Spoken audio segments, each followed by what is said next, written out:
Bakunzi ba Blessed Family, turabasuhuje, turongera turagaruka kubana namwe, mugira ibihe byiza, turabifuriza ibihe byiza nukuraho muri hose. Imana yacu igumye ibashyigikire kandi natwe dushyigikire tubone umwanya wo kubana namwe. Ni Emmanuel rero nk'ibisanzwe ndi kumwe. Karibu rero mu kiganiro. Mwakoze kunyakira. Uyu munsi tugiye kubana mu kiganiro cy'umuryango, ariko mbere yo kugira ngo dutangire reka tukwakire usenga Imana. Murakoze. Kaduce bugufi dusenga Imana. Imana yacu dukunda, turi imbere y'ubwiza bwa mwanya nk'uyu, turakunezerewe cyane ko ngiye gutuma duhura n'abakunzi bacu. Ahantu rero turakwinginze kugira ngo uzubane natwe, utangirane natwe kandi usuzane natwe, duhe ikiganiro cyiza, uha umugisha abagiye kubana natwe muri uyu mwanya, uzaha umugisha abazakurikira iki kiganiro bose aho bari hose mu mpande enye z'isi, bose ujye ubaha umugisha kandi ubiteho. Muri byose rero dukeneye umugisha uturuka iwawe mu ijuru, dukeneye umwuka wawe wera wo kuza kutuyobora. Ibyo byose kandi tubyizeye yuko tuba tubwira Imana yumva gusenga mu izina ry'umwami wacu Yesu Kristo watubambiwe. Amen. Amen. Urakoze cyane ku isengesho ryiza. Rero tudatinze turagira ngo nkuko twabimenyereye dutangire uyu mwanya wacu n'ijambo ry'umunsi. Uyu munsi turabasomera ijambo riri muri Zaburi ibice 4 umurongo wa 9. Zaburi ibice 4 umurongo wa 9. Reka dusome. Nzajya ndyama nsinzire niziguye, kuko ari wewe wenyine Uwiteka umpa kuba amahoro. Imana yacu tugirire neza. Amen. Twagiye tuvuga ngo abakunzi bacu mbere yuko tugira ibintu tuganira tuzatubanza tuganire ku ijambo akanya gatoya kugira ngo tugire uko twibukiranya, duhugurane, twongere twibuke iby'ijambo ritubwira n'uburyo rigomba kutuyobora. Rero ijambo uyu munsi nzanye ni ijambo rihumuriza, ni ijambo wowe warumvaga urushye uremerewe, ndagira ngo iri jambo riguruhure muri uyu mwanya. Ntabwo nzi ibyo urimo, ntabwo nzi ibihe uri kugenda utambuka, ariko ndakubwira ngo umere nk'umwanditsi wa Zaburi. Yaravuze ngo nzajya ndyama nisegure nsinzire. Haleluya. Amen. Iyo umuntu yatangiye kugihura n'ibibazo cyangwa yinjiye mu bibazo bikomeye, ikintu cya mbere abantu batakaza ni ibitotsi. Ajya mu buriri yaryama bikanga, ntasinzire, akongera gusubira kuri bya bindi yararimo byamuruhije n'ibyamugoye, akabitekerezaho akabura ibitotsi. Usanga ndetse byabacanze bakajya kuryama uko hari ikintu babanje kurinywa cyangwa se babanje kugira, hari n'abageraho bakidoroga kugira ngo babashe kuryama. Mu by'ukuri bitotsi ni sinye yuko umuntu ari amahoro kandi aguwe neza. Rero baravuga ati nzajya ndyama nsinzire niziguye. Yongeraho ngo nsinzire kandi niziguye numva merewe neza, kuko ari wewe wenyine Uwiteka umpa kuba amahoro. Amen. Mwene data, turi mu bihe abantu bafite stress zituruka ku bintu bitandukanye. Hari ibyo twifuza kugeraho tutari kugeraho, hari ibibazo by'amafaranga, hari ibibazo by'uko abantu bakennye, hari ibibazo by'uko abantu ingo ziri kubananira, hari n'abafite amafaranga ariko bakayaburiramwe amahoro kubera impamvu nyinshi zibakikije n'ibyo bari kugenda bahura nabyo. Ariko umwanditsi wa Zaburi aravuga ngo amahoro yose twashaka nta handi amahoro yacu ashobora guturuka uretse ku Uwiteka Imana yacu. Aravuga ati Uwiteka niwe wenyine umpa amahoro, niwe wenyine iyo ngufite mbasha kugira uko numva nguwe neza nkaryama ngasinzira. Haleluya. Bene data, si ukuvuga yuko abamenye Imana, si ukuvuga yuko abantu bayikurikiye batazahura n'ibibazo hoya, ariko ijambo riratubwira ngo nunyura mu mazi, nunyura mu bikomeye, ngo nzaza mbane nawe. Haleluya. No kuvuga ngo ibikomeye bizabaho, tuzabitambukamo, ariko iyo wowe wizeye Imana yawe ukayishyira imbere, ibana nawe muri ibyo bikomeye, maze igatuma uvana mu butsinzi. Imana yacu tugirire neza cyane. Umwanditsi Paulo wandikiye Abakorinto mu rwandiko rwa mbere yabandikiye igice cya 10 umurongo wa 13 yaravuga ngo nta kigeragezo kibasha kubageraho kitari rusange mu bantu, kandi Imana niyo yo kwizerwa, kuko itazabakundira kugeragezwa ibiruta ibyo mushobora, ahubwo hamwe n'ikibagerageza izabacira kanzu kugira ngo mubone uko mubasha kukihanganira. Imana yacu tugirire neza. Naho ibibazo byabaho, naho waba uri kunyura mu kigeragezo, turavuga mu by'ukuri Imana izaguha amahoro yo gusinzira, kuko izabasha niyo habaye ikigeragezo ntabwo uzabona ikigeragezo kirusha icyo uwo ubwawe ushobora kwihanganira. Niyo mpamvu ujya wumva ibintu umuntu yanyuzemo. Njya nkunda kuvuga ngo ubuzima ni nko kwa muganga. Umuntu iyo agiye arwaye urutoki, yageraho baciye ukuboko agasanga we biroroshye, agahita ceceka. Wagera aho bari kuvuga ati ubagiye kujya muri salle d'operation baramukuraho ukuguru, wowe wari uri kuribwa n'urutoki wumvaga rukomeye, uhita uceceka. Rero ikigeragezo cyawe menya yuko ari ikigeragezo Imana yabonye ko ushobora kwihanganira. Menya yuko kandi kizagira iherezo. Ni Imana niza mukabana mu kigeragezo uzakinesha. Kuko izagira gute? Izagucira kanzu, izaguha akayira ko kugisohokamo. Izera Imana, uyishyira imbere, ubane nayo, kandi niyo kwizerwa. Ibyo yavuze mu ijambo ryayo izabisohora. Nta kundi wabona amahoro, nta handi wakura ibitotsi, nta handi wakura kugubwa neza, nta handi wakura satisfaction mu buzima uretse mu Uwiteka Imana Nyiringabo. Imana yacu tugirire neza. Imana yacu dutabare. Ibyo uri kunyuramo Imana yacu kugirire neza. Imana yacu guha ubutwari, utwaze kandi ukomere. Turagushyigikira muri iri jambo. Imana yacu tugirire neza cyane. Amen, amen. Amen. Amen. Ariko uyu munsi twahinduye mind tukaguma mu ijambo ra. Ni byiza ko tuganira ku ijambo. Ariko buriya ntabwo ari byiza, ntabwo ari ngombwa cyane ko tuvuga amagambo menshi. Yego, amagambo make, ariko amagambo make twari dutangiye kuryoherwa. Amagambo make umuntu arayumva akayafata mu mwuka, tutangiye kwinjira ukabura bikase. Ariko amagambo makeya uwumva burya bayumvisha. Ariko rero muri uyu mugoroba ntekereza ko abakunzi bacu muhumurijwe n'iri jambo ko tuzaryama dusinzire.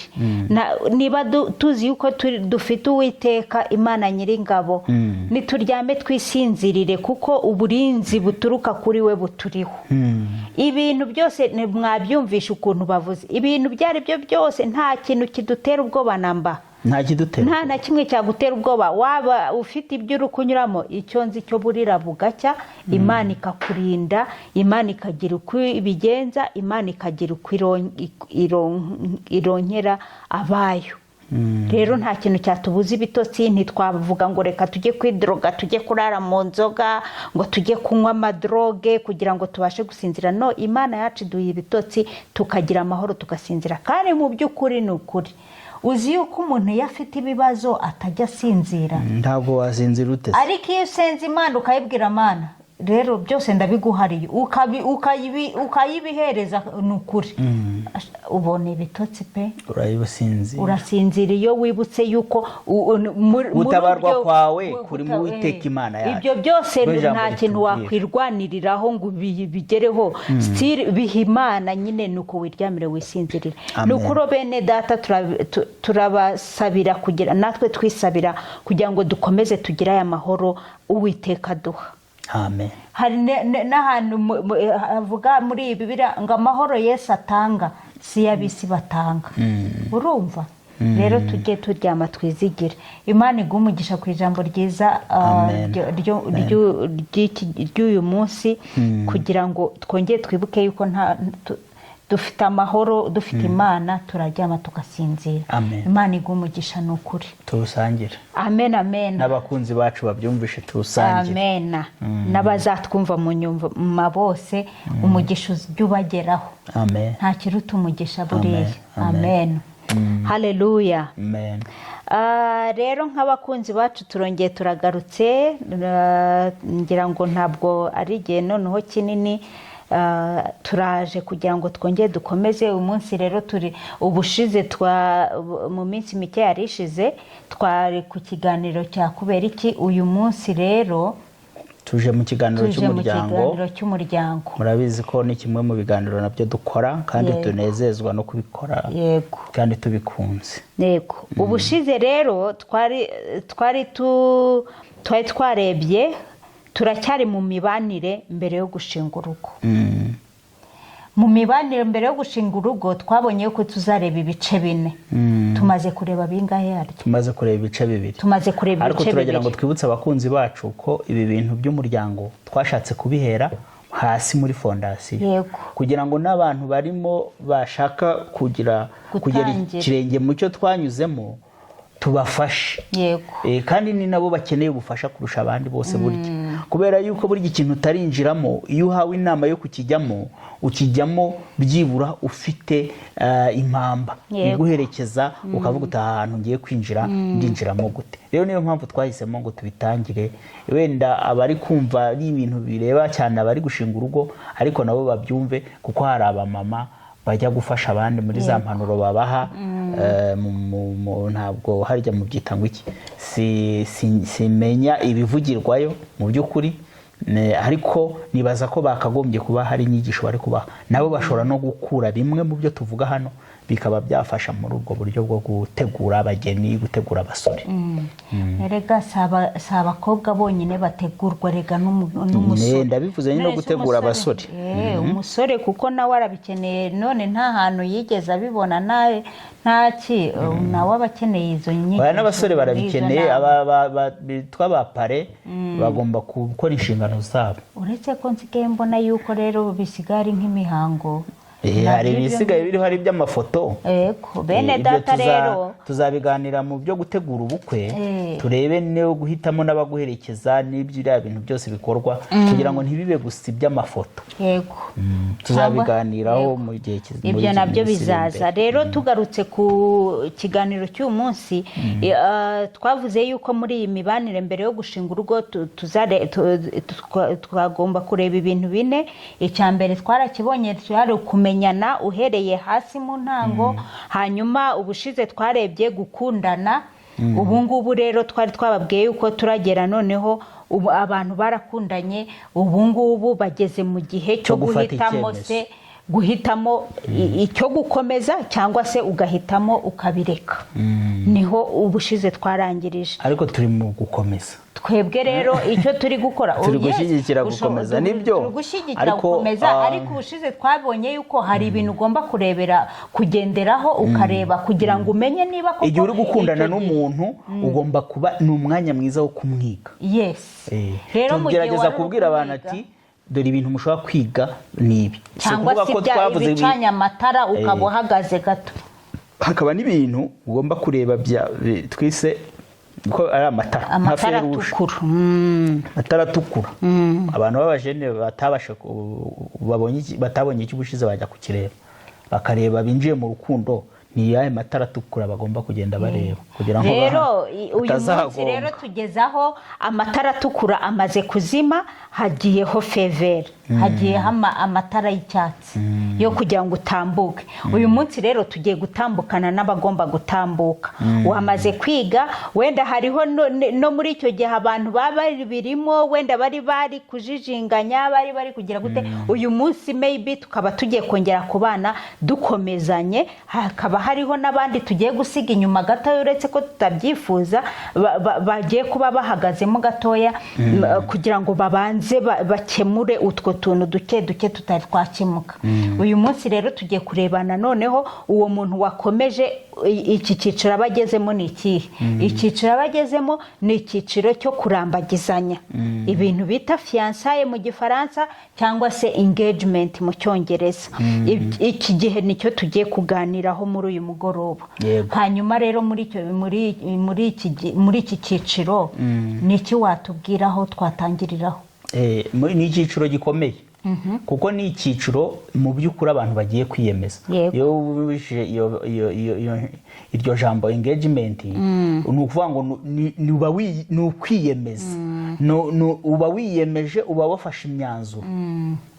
Bifite imbaraga cyane kurusha muri uko twabivuga mu Gifaransa fiançailles. Engagement icyo y'icyongereza ngewe ndayemera kuko yerekana ko umuntu hari engagement, hari ibyemezo afashe. Rero bikakaye bigomba kugira ingaruka ku buzima bwe. Ni ahantu rero ho kwitondera. Muri cya gice cyo gukundana ni igice cy'umunyenga, ni igice cyo kuryoherwa, ariko twarabwiye ati nubwo waba uri mu munyenga w'urukundo uryoherwa, ariko iga umuntu musobanukirwe, kugira ngo kuko amaherezo hazabaho iki gihe cyo kwemera ko ufashe inshingano zo kuvuga ngo uyu muntu nabana nawe. Rero hari abantu babikora mu buryo bwa engagement, babyumvikanaho, bashobora kubikora mu ibanga, umusore n'umukobwa bakavuga bati, bakazagira umwanya wo kwicara, cyane cyane abasore nibo bapropose, bakavuga ati rero twarakundanye, tumaze igihe runaka dukundana, narakurebye imico yawe n'iki, uyu munsi ndifuza ko waza bari we wazambera nyina w'abana. Bakabikora mu ibanga ryabo, bakabyumvikanaho. Umukobwa akavuga ati ndabyemeye, nanjye rwose nabonye nta wundi musore ukuruta rwose, uri rudasumbwa. Urumva?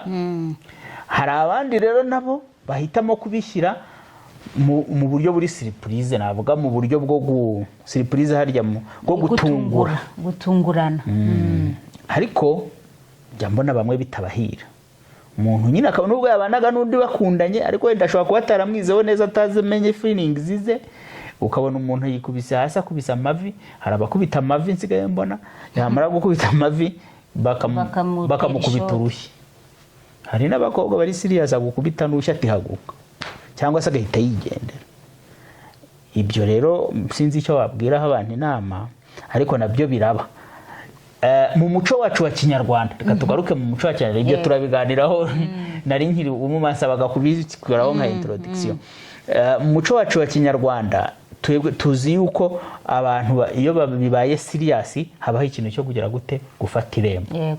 Habayeho umuranga, kera ubundi bararangaga, bakaranga umukobwa, bakamumenya nyine umuryango n'ibiki byose, bakagenderera bakora, bagenda bamenya nyine, bakubita icyumvirizo. Babona rero bigomba kuba ari ibintu bifashe, bagafata irembo. Ubu no wango engagement yabaga itangiye. Bagafata irembo. Ariko ubwo nta byajyaga bisubira inyuma irembo ryamaze gufatwa. Urumva byashoboraga no gupfa. None si irembo ntibajya rumva muri iyi mihango ya Kinyarwanda, nubwo tutakikora nk'uko yakagombye, ahubwo ati nimurifata ariko ntimurirambike. Ni ukuvuga urarifashe, ariko ntabwo bivuze yuko nta wundi warinyuramo. Ugiye se ukarirambika, abandi ntibazasanga bararinyuzemo. Rero reka tubwire abakunzi bacu, iki kintu ni ikintu gikomeye, nk'uko iki ni icyiciro gikomeye nk'uko turimo kubibona aha hantu. Hari ikintu uvuze icya mbere ngo mwibanga.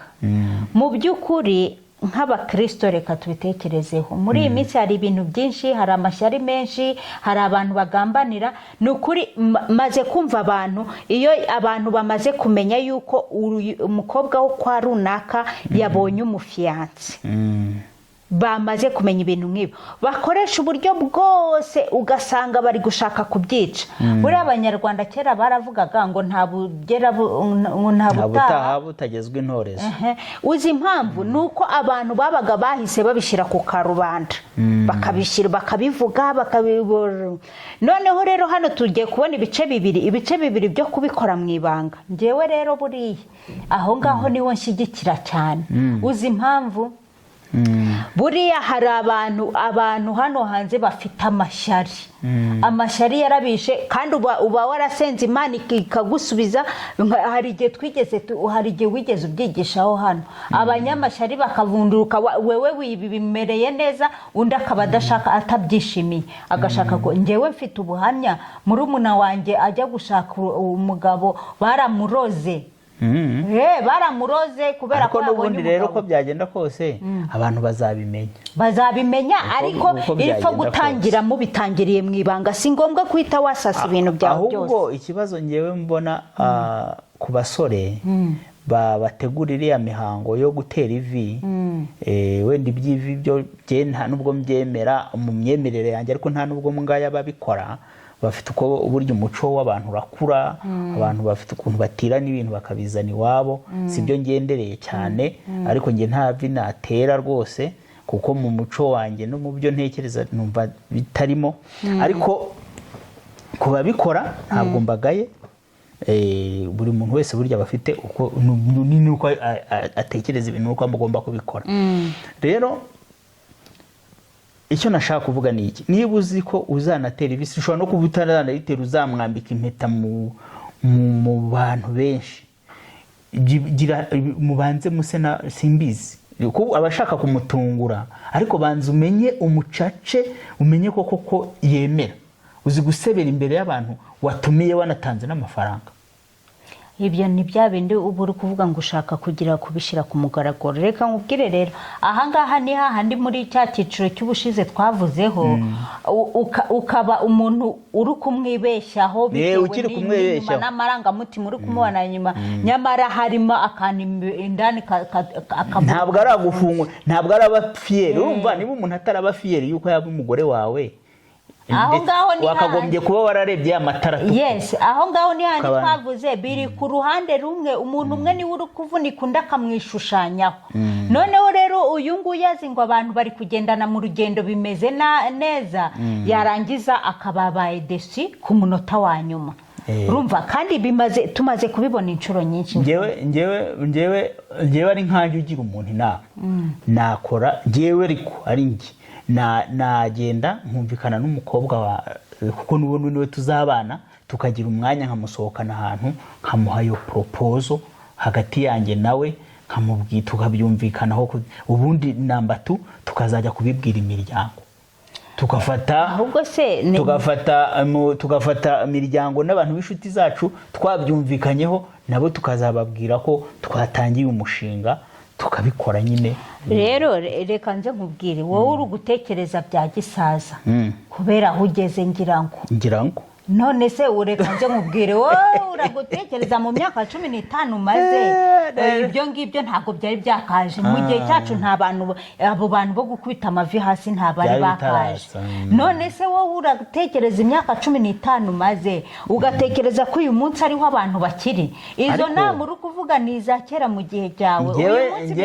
Iyo nama n'ubundi yakora n'uyu munsi yakora. Iyo nama yakora, ariko umenye yuko hariho hari ibintu biba bigezweho, hari ibintu bigezweho, ariko ibintu byose nabi ndavuga ngo ibintu byose biba byemerewe, ariko ibintu byose nako bigira umumaro. Ushobora kubyemerewe, ariko siko byose byakugirira umumaro, sinako byose wakagombye kubikurura. Ni ukuvuga ngo hari ibintu ugomba. None se ubu umusore wabikora, simbizi, umusore wabikora wenda iki gihe bamuseka. Ni ukuvuga ngo yumvikanye n'umukobwa we, bakazageraho bakabwira umushinga abantu babyeyi n'inshuti zabo za bugufi, bamuseka. Ariko rero reka nkubwire, muri iyi minsi ariko n'abantu bose ntabwo abagiye gushinga ingo, bagiye muri fiança, siko bose batera ayo mavi no kubishyira ku karubanda kuriya tubizi. Hari abagenda bonyine, kandi uzarebe inshuro nyinshi hari abantu bashaka kwigana gusa, batazi icyo bivuze naho byavuye, nta muntu byasi kuko yabibonye runaka bikora, kuko runaka yaspendinze amafaranga runaka, kandi wenda banganya ubushobozi cyangwa mu bushuca, nabagomba kubikora. Ariko ikintu cyo kureba kuko ibintu kuko abandi babikoze burya nabyo ni ukubirebaho. Reka twihute tudatinda kuri ibyo gusa, ariko icyo nzi cyo twabwira abantu nuko uburyo bikora kose umenye yuko ibyo urimo urakora ni winjiye mu gice cyo gikomeye cyane, kuko utangiye kugira ibintu wiyemeje. kandi utangiye kwiyameza, urabyiyemeje. Icyo gihe nyine wabikora mu ibanga, wabikora ubishyize ku karubanda, ibyo ngibyo ariko ubigendemo neza, kubera yuko hariho abandi babikomerekeramo. Witondere ubanza umenye uwo muntu uwo ari we, uba ugiye kubikorera umushyize ku karubanda udakomereka kurushaho. Reka rero twibwirira abantu, abo bajene bacu, ibyo kwitabwaho, kugira ngo tubagire inama, bamenye ibintu bagomba kwitaho mu gihe babona yuko bagomba, mbese kuvuga yesi uyivuga ariko iba wacekinze watikinze amabogisi amwe n'amwe. Ayahe rero ni ibihe byo kwitondera. Ikintu cya mbere cyo kureba ni ukureba niba uyu muntu umuziranye neza, kumenya umuntu neza. Umuntu ntiwamumenya ijana ku ijana, ariko byibura muri bya bindi twavuze ubushize byo kureba, ntabwo turi bubisubiremo ko twarabivuze, n'ibyo twise red flags, nk'amadarapo atukura ugomba kureba ku muntu. Ibyo nuho uba uri kuvuga ati uyu muntu mu minsi tumaranye dukundana namwizeho, ndi kubona ndi kumumenya neza. Icyo gihe umaze kumva umutima wawe ukugira inama ati yesi, icyo gihe nyine uravuga, uratikinga. Nk'ubu ngubu ushobora kuvuga uti Manuel yarakaye mpita mbibona. Burya uba uri kumenya neza. Ukavuga uti iyo yishimye naturutse hariya nshobora guhita mbibona ko hari ikintu kidasanzwe cyaba. Uwo muntu ntiyaguhisha ko ababaye. Burya umuntu utaramenya neza ashobora kuguhisha ko ababaye, ariko umuntu wamenye neza ntabwo yabiguhisha. Rero ugomba kuba uri kumva ko uwo muntu watangiye kumumenya. Wenda itari 100%, ariko hari pourcentage nini y'uko umuzi. Hari umuntu avuga ati uyu ni umuntu wanjye ndamuzi, ubu byagenze burya umuntu aba yakumenya. Ikindi ni iki? Icyizere niba umaze kukimugirira. Umaze kumugirira icyizere gihagije, uramwizeye. Twebwe siko twabanye n'igihe kitari kinini, ariko mu gihe twatangiye kubana hari igihe nigeze kubikuza amafaranga ntari buvuge umubare, uyashyira kuri konti yawe. Ese nka buriyo niciraho? Iyo ugenda nyine wari kubungomerekeje, ariko hari hamaze kubamo icyizere, kuko ibyo twari twamaze kunyuramo. Reka twibwirira abantu, twebwe twabwiranye engagement.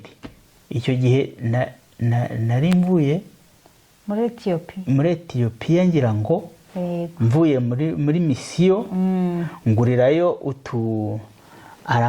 ntuze nabonye yarija ibintu biri kombine. Icyo gihe wambaraga n'amashenete n'ibintu byose nyine bigendanye, ngurayo n'akampeta gato, kandi ubu uracyagatunze. Akampeta ndacyagafite rwose, dore ngaka akampeta bamaye imyaka 15.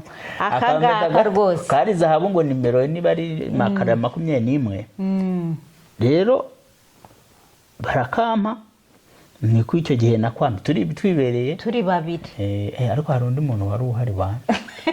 Oyasumye bari babiri yewe. Babasore mwabana. Abasore twabana babaye abatemwe, nuko ibintu bitangiriraho mbese bishyuye. So twaraganyuzemo, ariko kanyuzemo icyizere twari icyizere. Nyuma y'ibyo rero byabaye, hari igihe amafaranga nk'ubu nkaguha amafaranga, nkavuga nti sinzi uko byagenze, banke najyaga kuri, nari mfite konte muri Populaire, ndabyibutse. Nari mfite konte muri Populaire, noneho kubera yuko muri Populaire bari batarashyira ibintu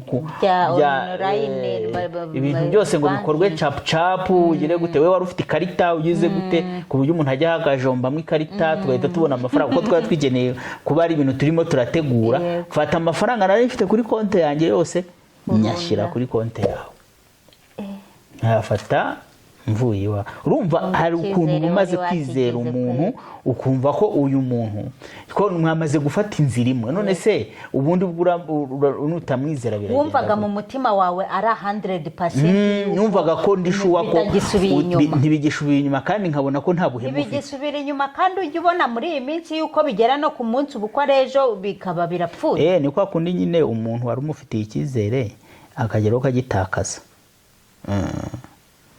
Ariko dusabira abakunzi bacu ni ukuri Imana yo mu ijuru ijye idufasha, aba mu miryango, umuryango wacu wa Blessed Family uzajya ugira abantu bakomeye, tubasengere bakore ibintu bizima byubaka bizaramba. Amen. Amen. Yego. Icya gatatu ni ukureba niba twavuze ku bintu by'intego ubushize. Yego. Noneho ni ukumareba icyo bita alignment, kureba ngo intego ziri guhura, ziri kugenda zihura neza. Ibyo byo guhuza intego rero noneho kubera ko engagement yamaze kujyamo, mugomba kugira ibintu muganira by'ingenzi. Hari ibintu abantu bagomba kuganira, uko muzabana, muzabyara abana bangahe. None wowe washakaga umwana umwe? Oya, yego, nashakaga abana babiri. Washakaga byibura babiri. Harya nibo wambwiye? Ngiye nkakubwira abangahe? Nkakubwira abangahe? Wowe wambwiraga 4. None ubu tugize 3. Hasigaye ubwo nabawe rwasigaye umwe, yabanjye narabaregeshe. Ariko sinzi impamvu. Ariko rero ibintu none ko uri kugira abandi nama, uri kugira abandi nama, turababwira ukuri Yesu. Ariko twaricaye wowe uvuga 2, yewe mvuga 4. Nari kugira ngo tuze kugira aho duhurira, kuko nyivuga 4 twari kuvuga bari kuzana barira 6. Rero ubwira 2, mubwiye 2 uti 4. Okay, duhita tubaransa tubwo rero muri 2 na 4 turahurira muri 3. None niho turi. Imana ishimwe yuko yumva gusenga. Abakunzi bacu barabyumvise yuko hari ahantu mugera. Ariko ubu ni abahungu 3. Ariko nk'Imana imbwiye ikambwira ati ndaguha n'agakobwa shana ababyara da. Reka kunsetsa muri uyu mugoroba. Bivuze ngo iraguha agakobwa na 2. Ariko reka dukomeze nagaciyemo. Abakunzi bacu nabo rero mumve yuko mugomba kujya mwicara mukaganira. Wa mugore uzajya uvuga 6 kugira ngo umugabo avuge 4. Reka dukomeze tutavuga ibyacu bikajya. Mukaganira iby'umutungo, ibintu byose bijyanye n'umutungo n'amafaranga. Burya ni byiza ko mubiganira muri iki gihe. Cyane cyane mwitegura ku gice tuzavuga cyo gushyingirwa no kwitegura gushyingirwa. Muganire ku mitungo, umenye uburyo mushakoresha amafaranga, unatangire kumenya ese ko namubonaga afite iduka aho no mu mafaranga ye cyangwa n'iduka ry'umuryango. Hari n'igihe usanga umusore mubana mwirirwa muryoha mwikundanira, ariko utarinjira deep ngo umenye yuko amafaranga akoresha ari ay'umuryango ataraye. Wasanga nta kintu afite kimwanditseho ugatangira kumva birakuyobeye. Ahangaha niho ho gutangira gukanguka, ukaganira n'umuntu, ukageraho ukanamubwira abana ufite wabyaye hanze. Kuko nurenga iyi etape utabavuze, bizaba intambara, bishobora kukubera bibi. Kandi niko kuri. Muri ibi bintu turi kuvuga byo guhuza ingingo no kuganira no kumenyana, ibyo bintu ni ingenzi ko umuntu amenya uko ibintu bimeze. Muganiraho muzatura, tuzatura. Kuko ushobora kuvugana n'umuntu uyu munsi ukorera i Butare, mukaba muri gukundana ari i Nyagatare, muzatura i Nyagatare, muzatura i Butare. Ese uzareka akazi? Rega ibyo ni ibintu byose byo kuganira. Natwe reka tubwire abakunzi bacu ukuntu byagenze twebwe. Icyo kintu twakiganiriye. Uzi impamvu twakiganiriyeho? Buriya twakundanye dukorana. Noneho rero bikaba muri departema imwe. Noneho bikaba mu mategeko y'ikigo bitari byemereye yuko umugore n'umugabo bakorana. Ariko twaje turicara turabipanga neza, turabiganira, turavuga ati runaka ashobora kuva hano akagenda. Niba byanga ibyo twari twabyiyemeje uzasezera. Yego. urumva ko twari twabyiyemeje yego ari ibintu twamaze gupanga ariko ku bwa Nyagasani ikigo kiza kuzatwemerera kiti nta kibazo ntabwo tubaruzinga ni mukuri urumva ariko aho byavuye kubera ari Imana nyine iba yabyemeye ikabishyiraho ikaba ari n'ikimenyetso y'uko Imana ni ukuri yabemereye ibintu byanyu yego mugomba rero kuvuganira naho muzatura he n'utuntu amadetaye ntimusiga amadetaye kuko nayo ingenzi za responsibility amadeni so ufite amadeni hari abantu bahisha amadeni kandi ufite amadeni warangiza ukajya gusezerana n'umuntu kuvanga umutungo ntibigeze umubwira amadeni yawe ugomba kumubwira amadeni ugomba kumubwira utuntu twose ugomba kumubwira akakumenya n'umuryango wawe niba wanatoraguwe ukaba utari mu muryango bimubwire byose niba waratoraguwe ko uwo muryango bakurera ariko uzi neza ko atari umwana wabo ibyo ntabisiga kanima kuko uyu muntu mugiye kubana kugira ngo uvuge ngo ubuzima bwawe noneho mubashe no guhuza intego kuko ntushobora guhuza intego abantu babiri baziranye nibo babana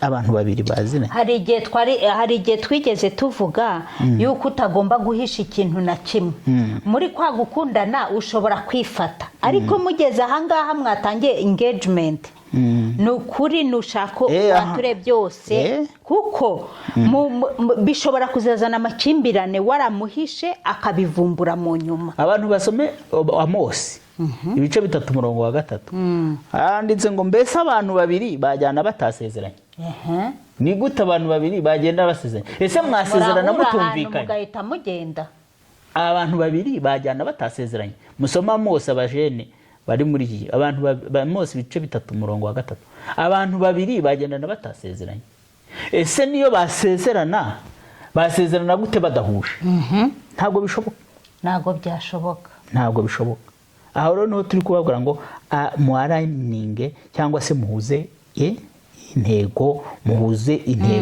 mumenyane urumva aho niho twari turiho turavuga kandi mugirirane icyizere icya kane kugira ngo twihute icya kane niba wumva ufite umutekano uri kumwe n'uwo mupatina wawe umuntu umufite umutekano kandi unejejwe cyangwa wirata kuba uri kumwe nawe ufite umutekano urirata kandi unejejwe urabona hari ukuntu umuntu aba ari fiyeri abakobwa urya abakobwa nibo bakunda ibyo bintu n'ubu ngubu hari igihe njya numva turi kugendana ngo wanyica pakitsemo abadamu kubera bashobora kuba bafite ikintu cyo gushaka protection no kumva bafite comfort umugore niba ataraza ngo akwipfundemo agende gira gutya shabo umuntu ntabwo bibaragenda neza kabisa ntabwo uramufiringa ngo wumve umwirata wumve ufite umutekano uri protected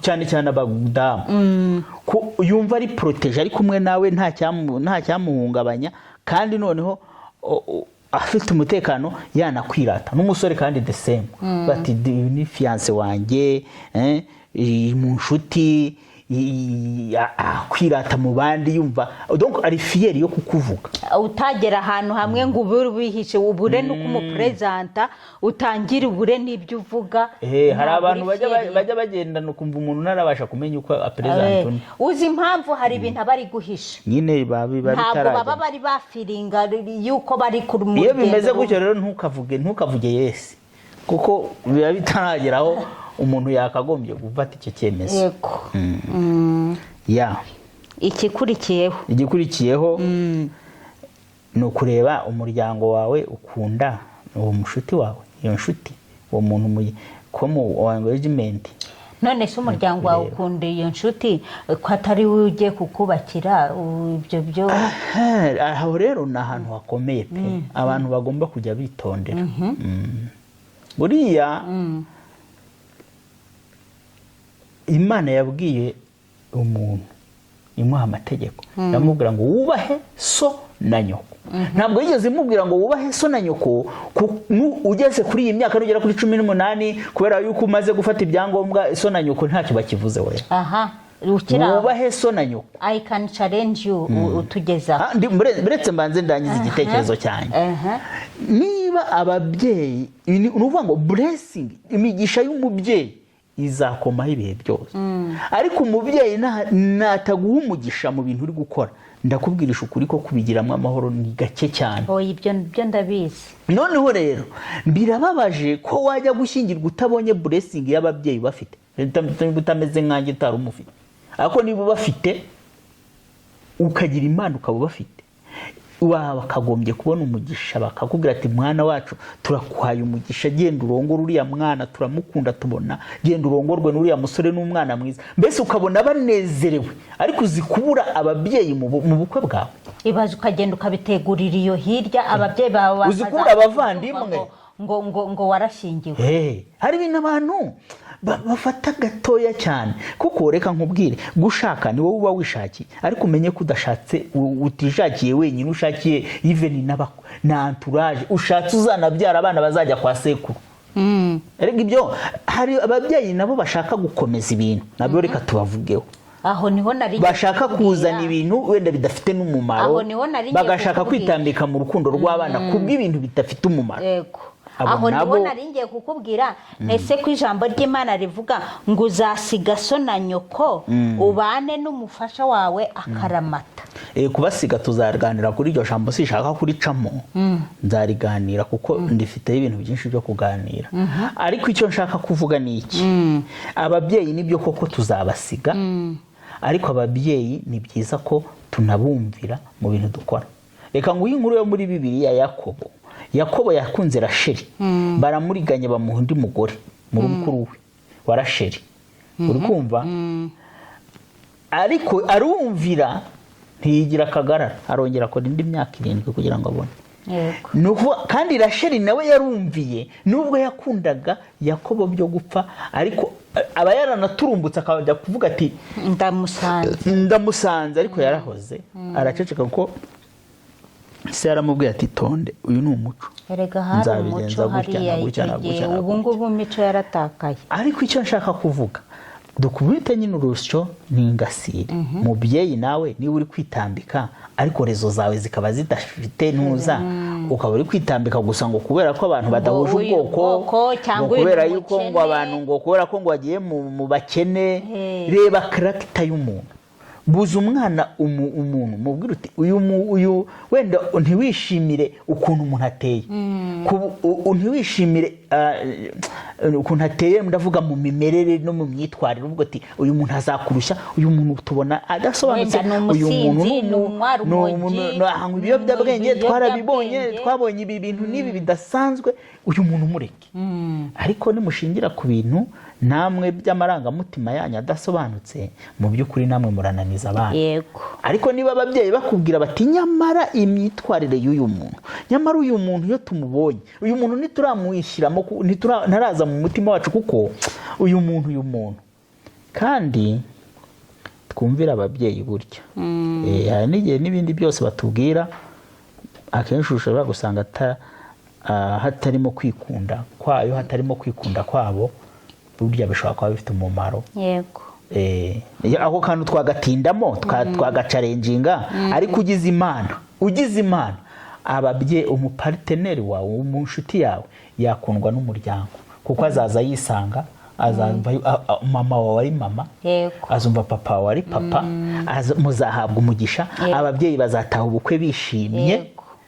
Ejo bundi nari kumva hari inkuru wa muhungu mugufi n'umukobwa wari mwiza, bavuga bati ni ababyeyi ngo barabyanze n'ibiki, niba baramuhera bavuga ko ari mugufi, ibyo ntabwo byari. Nta nubwo babyanze, bari abantu bariho bababeshereraga, abantu bagira n'inkuru nyinshi, abantu bafite inkuru nyinshi. Reka twiye kwinjira muri ibyo by'amatiku kuko ntacyo byanatumarira. Gusa ahubwo icyo nshaka kuvuga nuko nagiye kuvuga nti niba baramubujije kubera ko babona imyitwarire y'uwo muntu ari mibi, byaba bifite ishinge.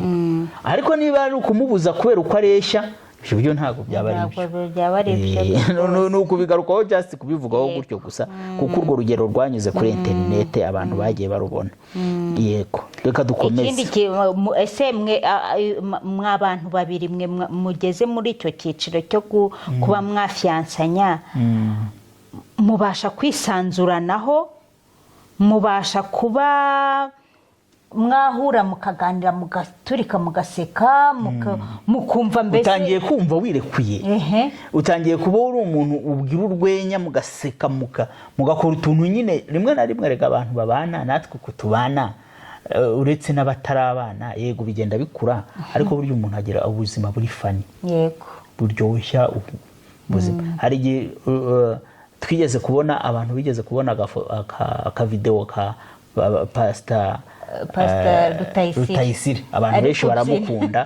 Abantu kandi mubona ko ari umugabo ni serious rwose, n'umugabo ufite gahunda, ariko biriya bitwereka ko ubuzima bwo mu rugo bugomba kuba ari ubuzima buryoshye. Ntago mu rugo ari ibintu byo kwikakaza no ku mugabo ugeze hari abana bose bagahunga, agomba kunyuzamo akakubitana ako kazi, kandi wabonaga ko ari umuntu w'umusaza ariko akabasetsa.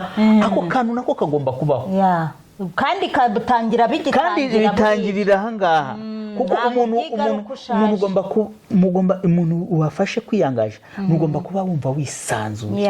Na bya bindi twavugaga mbere byo kumva uri protege, nubwo bwisanzure nabwo ugomba kuba ububona, muhura mugaseka, akaba yabasha kukubwira akantu k'urwenya kagusetsa, yakora utuntu tw'utuburage. Ibyo bikwereka ko uri umuntu uri kumwisanzura. Nibyo, yego. Hanyuma ati twareba rero mwese mushyira imbaraga zingana muri uwo mubano wanyu, mu rukundo rwanyu. Hari igihe rero umwavunika.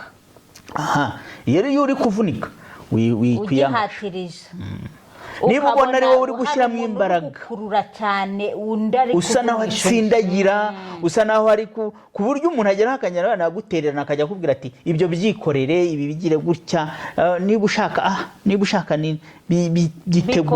bitegure, niba ushaka ko dusohokana, we ni wowe bireba wenyine. Mu by'ukuri abasore dukunda kuko buri Imana abagabo dukunda no kwiyemera nyine no kwirarira ako kantu turakaremanywe, ukumva ko ugomba kubona niba ari gusohoka ari wowe uri gusohokane, akaba ari wowe uri nishyura n'ibiki byose.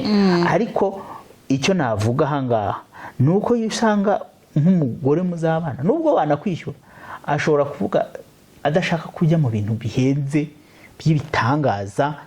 Buriya umuntu natangira kubona umuhamagaye akazana n'aba bandi baje guhekenya bose, undi ntagazubaka muri bya bindi byo gukundana twavugaga, wowe n'umuntu umeze gutyo ariko rero nawe urakabije aho ngaho ngo nubona umuntu uzanye, wibagiwe yuko wigeze ntumira nkazana abantu bose twabanaga.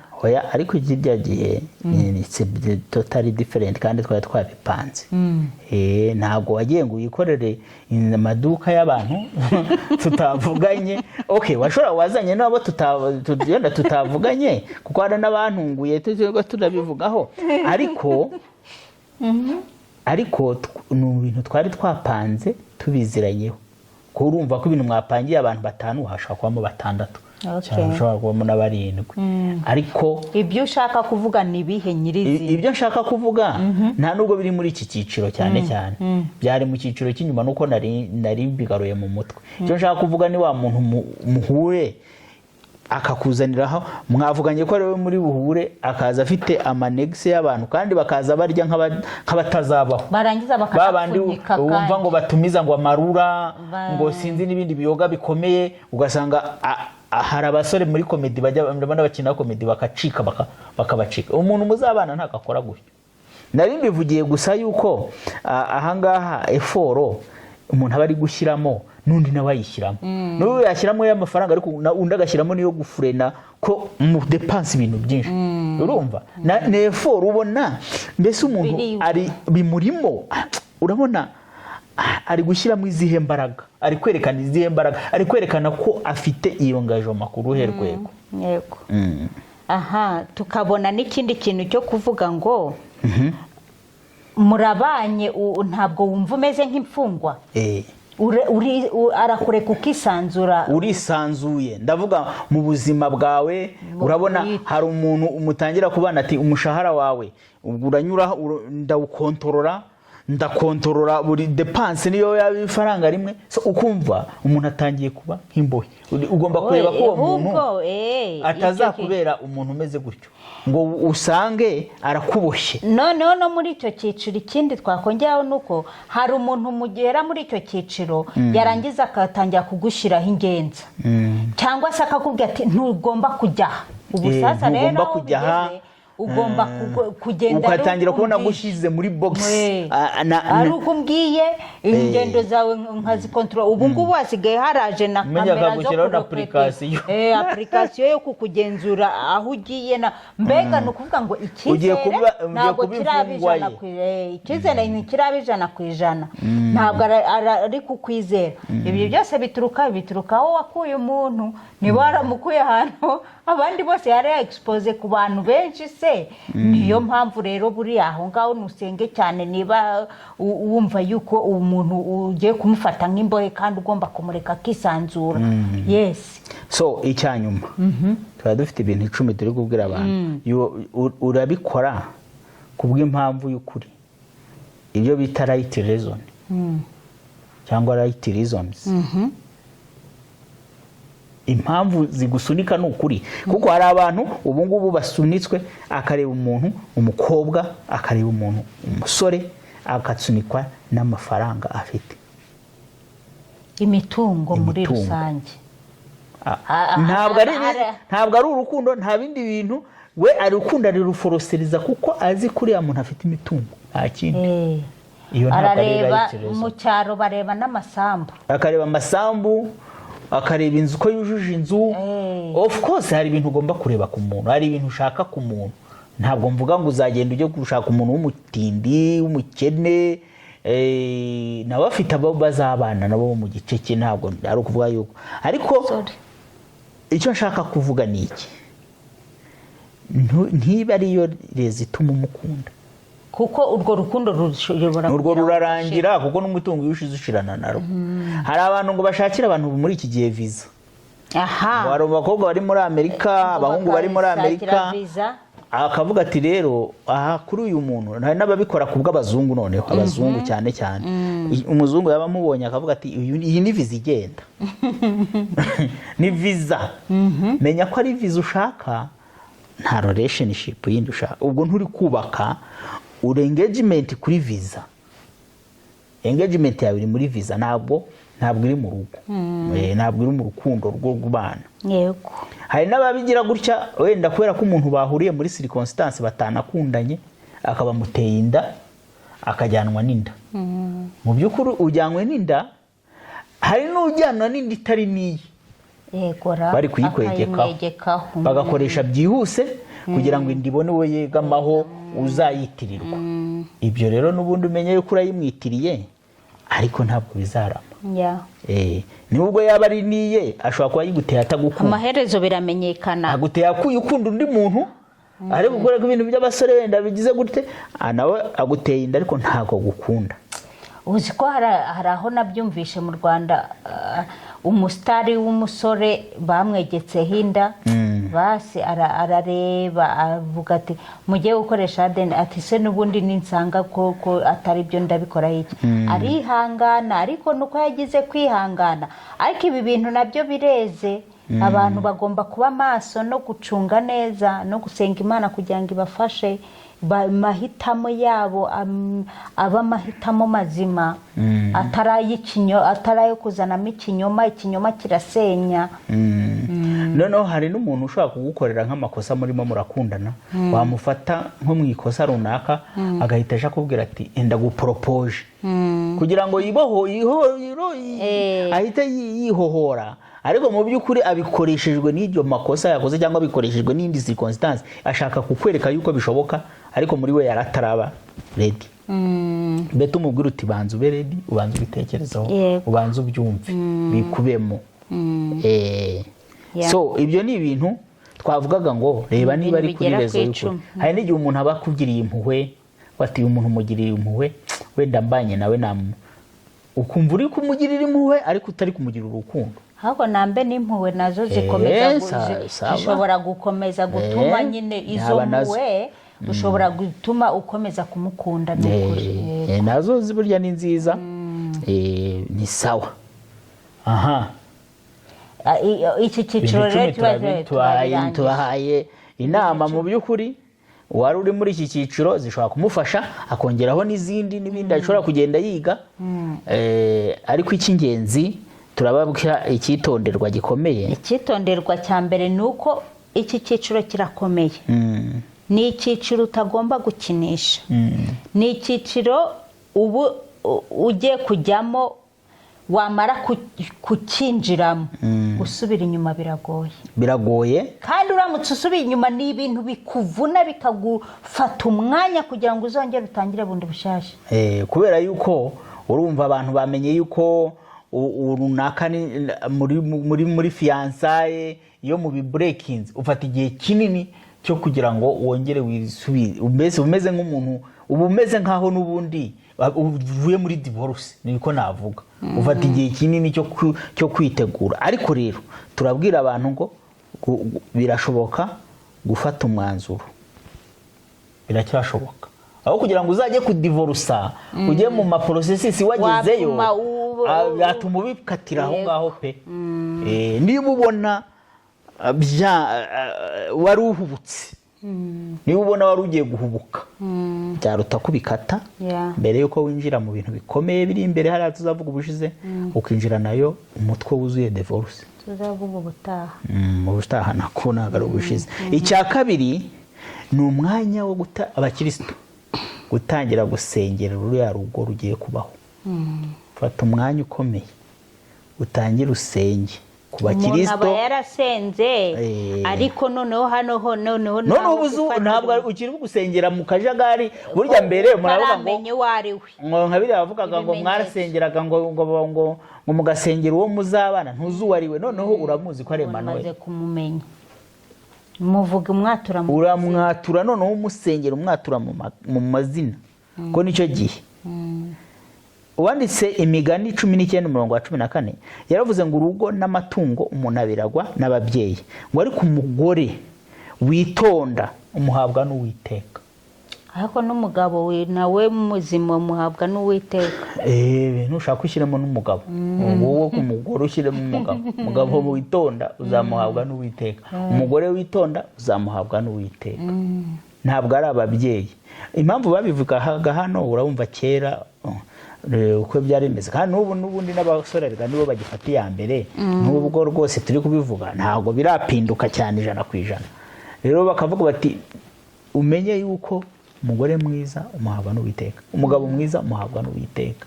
Senga rero usengere uyu mwanya, utangire gusengera urugo rwawe, utangire kwirukana imigambi mibi ya Satani kuri urwo rugo uko yatangiye kumenya. Noneho yamenye uwo muzabana, yabonye ko mwabaye seriye.